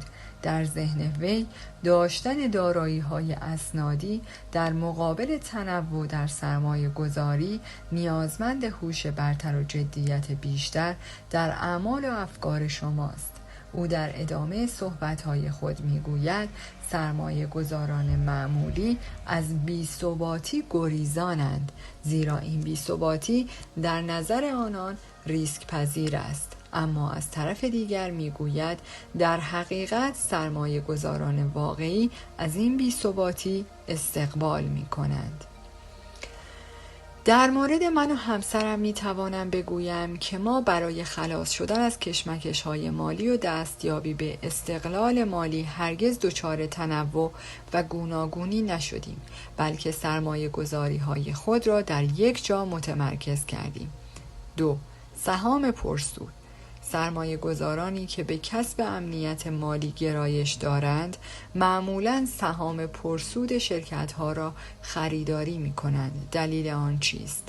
زیرا در نظر آنان این سهام‌ها امنیت بیشتری دارند، در حالی که ممکن است آن شرکت مطمئن‌تر باشد اما نمی‌توان به بازار سهام اطمینان کرد. 3. صندوق سرمایه گذاری تعاونی چند منظوره. افرادی که اطلاع چندانی از سرمایه گذاری ندارند از نظر امنیتی ترجیح می دهند که پول خود را در اختیار مدیر این صندوق بگذارند، به این امید که آنها بتوانند در مسیر بهتری آن را سرمایه گذاری کنند. این یک نوع راهکار زیرکانه برای افرادی است که قصد ندارند به یک سرمایه گذار حرفه‌ای تبدیل شوند. این فکر خوبی است، ولی مشکل اینجاست که هر قدر هم این فکر هوشمندانه باشد بدین معنا نیست که آن شرکت‌های سرمایه گذاری در سهام ریسک کمتری دارند. در واقع اگر در بازار سهام رکودی اتفاق بیفتد، این شرکت‌ها سقوط خواهند کرد و یک فاجعه وحشتناک مانند بحران شرکت تولیپومانیا در سال 1610 و ورشکستگی شرکت سوادسیز بابل در سال 1620 و شرکت جانگ بوند در سال 1990 اتفاق می‌افتد. امروزه بازار میلیون ها نفر از مردمانی تشکیل دادند که ذاتاً به دنبال رسیدن به امنیت مالی هستند، اما به دلیل تغییر شرایط اقتصادی مجبور به عبور از سمت چپ چهارراه پولسازی که در ابتدا به آن اشاره داشتیم و قرار گرفتن در سمت راست این چهارراه، یعنی در جایی که امنیت مالی برای آنان وجود ندارند، شده اند. اگر آنان با یک رکود ناگهانی یا ورشکستگی مواجه شوند، کلیه طرح‌هایشان نابود خواهد شد. طرح‌های بازنشستگی آنان امنیتی را که طرح‌های بازنشستگی پدرانمان داشته‌اند نخواهند داشت. تحولات بزرگ اقتصادی در پیش روی ما. همکنون عرصه برای یک تحول بزرگ اقتصادی فراهم شده است. همیشه چنین تحولاتی نقطه پایان یک دوره تاریخی و نوید بخش آغاز دوره نوین هستند. در پایان هر دوره افرادی را می‌بینید که پیشرفت داشتند و افراد دیگری نیز هستند که به عقاید قدیمی خود چنگ زدند. نگرانی من بابت افرادی است که هنوز انتظار دارند تا یک شرکت بزرگ یا دولت مسئولیت امنیت مالی آنان را بر عهده گیرد و این مسئله در سالهای آتی موجبات دلسردی و ناامیدی آنان را فراهم می‌سازد. این عقاید مربوط به عصر صنعتی هستند و جایی در عصر اطلاعات ندارند. هیچ کس نمی‌تواند از آینده خبر دهد. من در بسیاری از خبرنامه‌های سرمایه گذاری اشتراک دارم. هر یک از آنها اخبار مختلفی را اعلام می کند. بعضی ها می گویند آینده نزدیک بسیار روشن است. بعضی دیگر می گویند ورشکستگی بازار و رکود بزرگ اقتصادی در چند قدمی ما قرار دارند. برای اینکه بی طرف بمانیم به سخنان هر دو طرف گوش می کنیم، زیرا که همه آنها نکاتی را بیان می کنند که ارزش شنیدن را برای من دارد.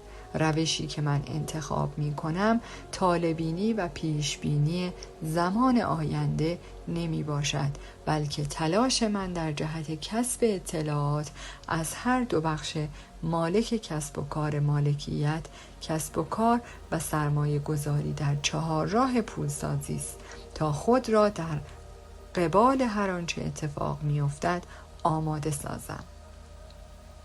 فردی که با آمادگی کامل وارد این عرصه شود مهم نیست که جریان اقتصادی در چه زمانی و به کدام سو در حرکت است، او پیروز خواهد بود. اگر تاریخ را به عنوان یک شاخص در نظر بگیریم، فردی که به سن 75 سالگی میرسد میبایست انتظار رکود و دو بحران اقتصادی بزرگ را داشته باشد. خب پدر و مادر من یک دوره رکود را پشت سر گذاشتند، اما این رکود هنوز برای دوران افزایش زاد و ولد فرا نرسیده است. میتوان گفت تقریباً 60 سال از زمان وقوع آخرین رکود اقتصادی میگذرد. امروزه نگرانی ما تنها امنیت شغلی نیست، بلکه به نظر من نیاز ما داشتن امنیت مالی در بلند مدت و عدم واگذاری مسئولیت به یک شرکت یا دولت است. زمانی که شرکت‌ها اعلام کردند دیگر مسئولیتی در قبال دوران بازنشستگی شما نخواهند داشت، آن دوره به طور رسمی دچار تغییر و تحول شد. زمانی که آنها به سمت طرح بازنشستگی مشارکتی برمیگشتند، پیامشان این بود که اکنون شما خودتان مسئول سرمایه گذاری برای دوران بازنشستگیتان هستید.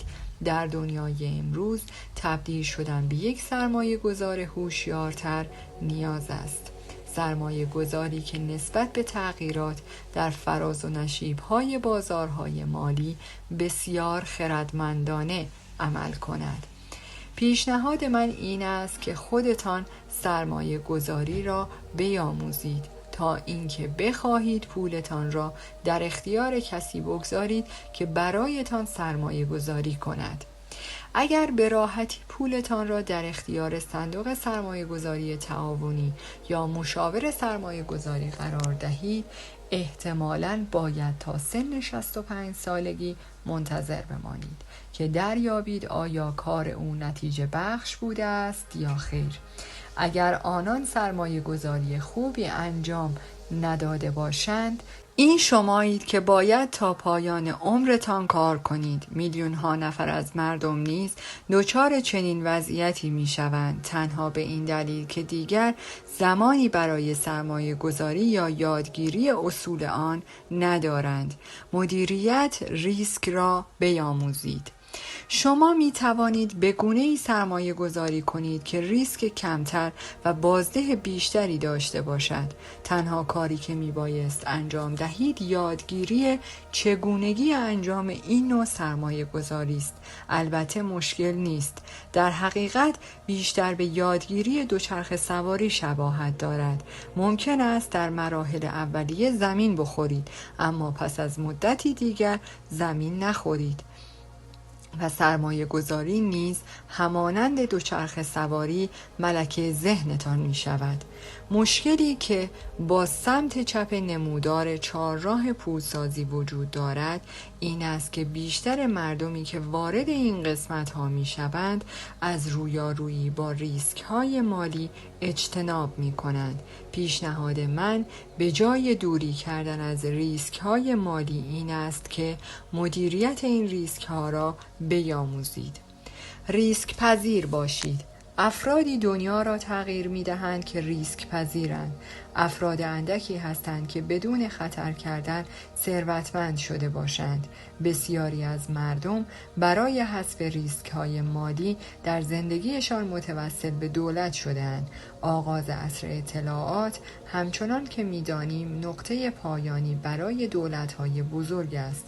هزینه دولت‌های بزرگ بسیار سرسام‌آور شده است.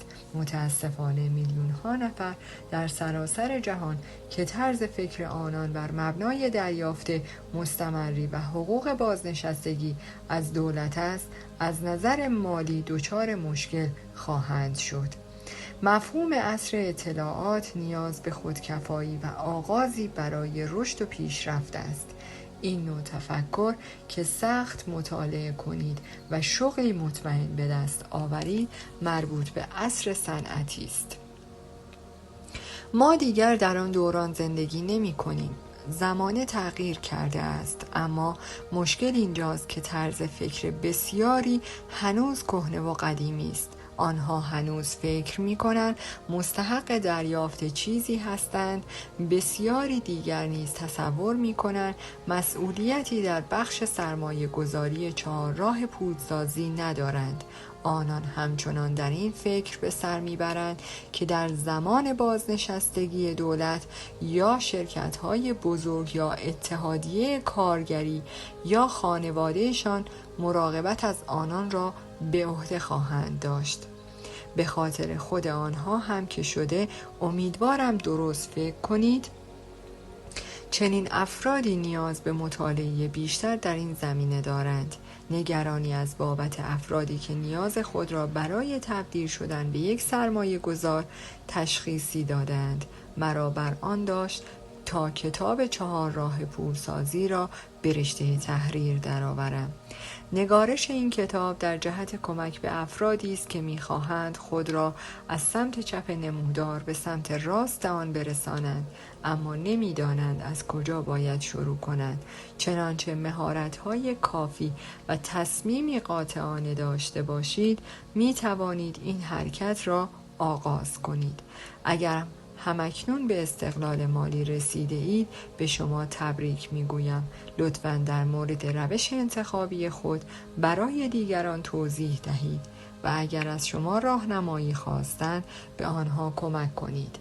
راهنمای آنان باشید، اما اجازه دهید تا خودشان مسیر خود را پیدا کنند، چرا که راه‌های زیادی برای رسیدن به استقلال مالی پیش روی آنان است. علی‌رغم هر تصمیمی که گرفته اید این را به یاد داشته باشید. دست یافتن به استقلال مالی ممکن است آسان باشد، اما ارزان به دست نمی آید. برای رسیدن به استقلال باید بهایی بپردازید و از نظر من پرداخت این بها ارزشمند است. نکته بزرگ در این است که استقلال مالی نه نیازمند پول است، نه تحصیلات خوب دانشگاهی. همچنین نباید الزاماً پرمخاطره باشد. در عوض میتوان بهای آن را با توجه به رویاها، خواسته‌ها و توانایی غلبه بر ناامیدی‌ها که در طی این مسیر برای تمامی ما رخ داده است تعیین کرد. آیا حاضرید چنین بهایی را بپردازید؟ یکی از پدران من این هزینه را پرداخت و دیگری هرگز ریسک نکرد، بلکه او برای رسیدن به استقلال مالی بهای دیگری پرداخت. آزمون افراد بخش مالک کسب و کار. آزمون افراد بخش مالک کسب و کار یعنی پلن بی. آیا شما واقعاً مالک کسب و کار خودتان هستید؟ اگر پاسختان به پرسش زیر بله باشد، قطعاً مالک کسب و کار خودتان هستید. آیا می توانید کسب و کارتان را به مدت 1 سال یا بیشتر رها کنید و پس از بازگشت دوباره آن را سودآورتر و با مدیریت بهتری نسبت به گذشته ببینید؟ در پایان از شما دوستان عزیزم می‌خواهم برای حمایت بیشتر ما کانال ما را به دوستان خود معرفی کنید. برای انرژی بیشتر ما رو لایک کنید و برای ادامه پرقدرت‌تر سابسکرایب. تا درودی دیگر، درود و 200 بدرود.